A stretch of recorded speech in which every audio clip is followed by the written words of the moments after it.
Thor love and thunder इस साल की मार्वल की सेकंड मोस्ट एंटिसिपेटेड मूवी थी। सबसे पहली थी doctor strange in the multiverse of madness, और उस मूवी ने कैसा हगा ये हम सब जानते हैं। इसी वजह से थॉर लव एंड थंडर से हमारी एक्सपेक्टेशन और भी ज़्यादा बढ़ गई थी। तो आखिरकार ये मूवी आज रिलीज हो चुकी है, और इस वीडियो में ये मूवी कैसी थी, क्या इसने इतने बड़े एक्सपेक्टेशन पे खरे उतरी है या नहीं, इसके बारे में बात करेंगे। लेकिन वीडियो में आगे बढ़ने से पहले बता दूं कि मैं इस वीडियो में मूवी के बारे में कोई भी मेजर स्पॉइलर नहीं देने वाला, तो ये वीडियो लास्ट तक ज़रूर देखिए। थॉर के बारे में हम ऐसा बोल सकते हैं कि वो ऐसा इकलौता ओरिजिनल एवेंजर्स बचा है जिसकी सोलो मूवी इस फेज़ में भी आ रही है और शायद आगे भी हमें देखने को मिलेगी, क्योंकि बाकी सारे जितने भी ओरिजिनल एवेंजर्स हैं उनके सारे पत्ते तो कट गए हैं और हल्क की मूवी तो हमें मिलने से रही। और टाइका वाइटिटी ने थॉर के कैरेक्टर को जो एक नया डायमेंशन दिया था थॉर रैग्नारोक के थ्रू, यानी कि हमें इस थॉर के कैरेक्टर के साथ हमें कॉमेडी भी देखने को मिली थी, जो कि पहले थॉर के 2 मूवीज़ में या फिर एवेंजर्स के मूवीज़ में भी एब्सेंट थी। तो ये टच रैग्नारोक के टाइम तो बहुत सक्सेसफुल रहा था, और यही सब कुछ टाइका वाइटिटी ने दोबारा ट्राई किया है थॉर लव एंड थंडर में। लेकिन अनफॉर्चुनेटली इस बार वो उतना कामयाब नहीं रहा जितना कि रैग्नारोक के टाइम रहा था। थॉर लव एंड थंडर का सबसे बड़ा वीक पॉइंट है इस मूवी की वीक स्टोरी। मूवी की स्टोरी में बिल्कुल भी दम नहीं है, लेकिन ऐसा नहीं है कि कॉमिक्स में भी थॉर और गॉड द गॉड बुचर की स्टोरी में बिल्कुल दम नहीं, बल्कि कॉमिक्स में इन दोनों के बीच की स्टोरी लाइन काफ़ी तगड़ी है। लेकिन इस मूवी में जितनी भी स्ट्रॉन्ग स्टोरी लाइन है जो कॉमिक्स में है, उसे या तो इग्नोर कर दिया गया है या फिर उसे इतनी जल्दी निपटा गया कि उसका कोई इम्पैक्ट नहीं पड़ता, और बाकी सारा 2 घंटे का रन टाइम हमें अननेसेसरी डायलॉग्स या फिर कॉमेडी देखने में लगा दिया है।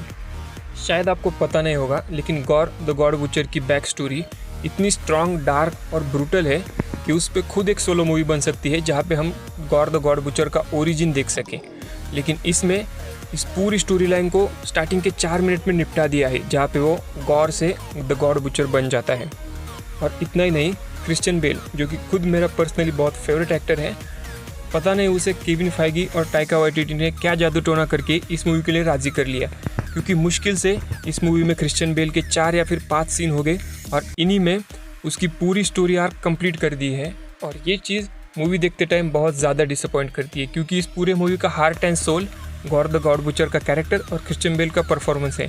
लेकिन पूरे मूवी में उसे साइडलाइन करके हमें थॉर की एक अननेसेसरी कॉमेडी दिखाई गई है। लेकिन इस बात में मेरा ऐसा ओपिनियन है कि ज़रूर क्रिश्चियन बेल का कैरेक्टर और लंबा था, लेकिन उसे काटा गया है पोस्ट प्रोडक्शन या फिर एडिटिंग में, क्योंकि क्रिश्चियन बेल ऐसा एक्टर तो नहीं है कि वो पैसे के लिए कोई भी रोल या फिर कोई भी मूवी कर ले। उसने ज़रूर रोल की डेप्थ या फिर कॉमिक्स में गॉड द गॉड बुचर का कैरेक्टर देख के ये रोल साइन किया होगा, लेकिन फाइनल जो प्रोडक्ट है उसमें वो बहुत ज़्यादा डिसअपॉइंट करता है। हालांकि फिर भी जितने भी सीन में गॉड द गॉड बुचर यानी कि क्रिश्चियन बेल का कैरेक्टर है, उस सीन में बाकी सारे कैरेक्टर्स फीके लगते हैं। मूवी की और एक ख़राब बात ये लगी कि जेन फॉस्टर जो कि मर रही होती कैंसर से, वो अचानक से द माइटी थॉर कैसे बनती है, इसका हमें बहुत ही बचकाना रीज़न दिया गया है, बहुत ही बचकाना एक्सप्लेनेशन है। ये इससे भी ज़्यादा बचकाना है जैसे हमें इटर्नल्स में बताया गया था कि थैनोस के स्नैप करने के टाइम इटर्नल्स कहाँ थे। मूवी की और एक ख़राब बात मेरे ओपिनियन में ये है कि मूवी का जो सबसे इम्प्रेसिव कैरेक्टर है गॉड द गॉड बुचर, वो खाली एक गॉड को मारते हुए दिखाया गया है और बाकी सारे गॉड्स को मारते टाइम उसे अज्यूम किया गया है, यानी कि डायलॉग्स के थ्रू हमें पता चलता है कि उसने बहुत सारे गॉड मारे।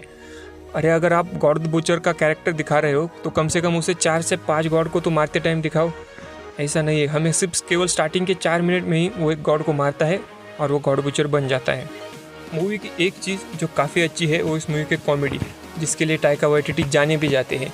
लेकिन मूवी के ओवरऑल थीम या फिर टोन को वो कॉमेडी बिल्कुल भी सूट नहीं करती, क्योंकि जिस सीन्स में थॉर और माइटी थॉर वगैरह है वो सारे सीन्स कॉमेडिक या फिर कलरफुल हैं, और जिस सीन में गॉड द गॉड बुचर है वो काफ़ी डार्क और ब्लैक एंड वाइट है। तो ये दोनों का कॉम्बिनेशन इस बार टाइका वाइटिटी को नहीं जमा, क्योंकि रैग्नारोक में भी ऐसा था जहाँ पे हेला के जो सीन्स थे वो काफ़ी सीरियस और डार्क थे और थॉर के सारे सीन्स कॉमेडी थे। लेकिन गैम्बल एक बार ही होता है, 2 बार नहीं, ये इस बात का पता तो इस बात से चल जाता है।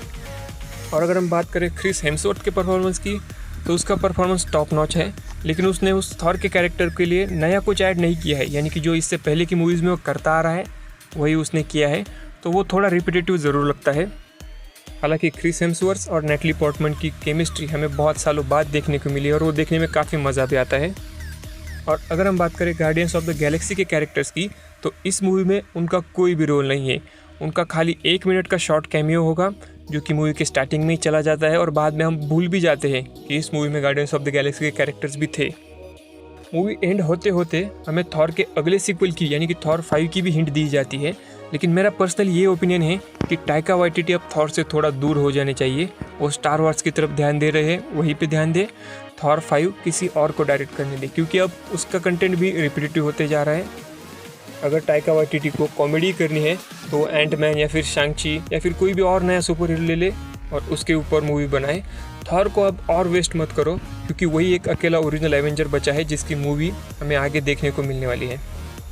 तो ये साल तो मार्वल स्टूडियोज़ के लिए काफ़ी ख़राब जा रहा है, क्योंकि सबसे पहले तो doctor strange in the multiverse of madness, जिससे बहुत ज़्यादा एक्सपेक्टेशन थी, वो अपने मुंह पे गिरी।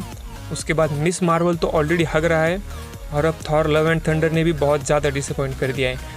तो मार्वल के आने वाले शोज़ या फिर मूवीज़ अच्छे होंगे, हम ये होप ही कर सकते हैं। अगर आपने थॉर लव एंड थंडर देखी है तो कमेंट में मुझे ज़रूर बताइए कि आपका ओपिनियन क्या है और आपको ये मूवी कैसी लगी।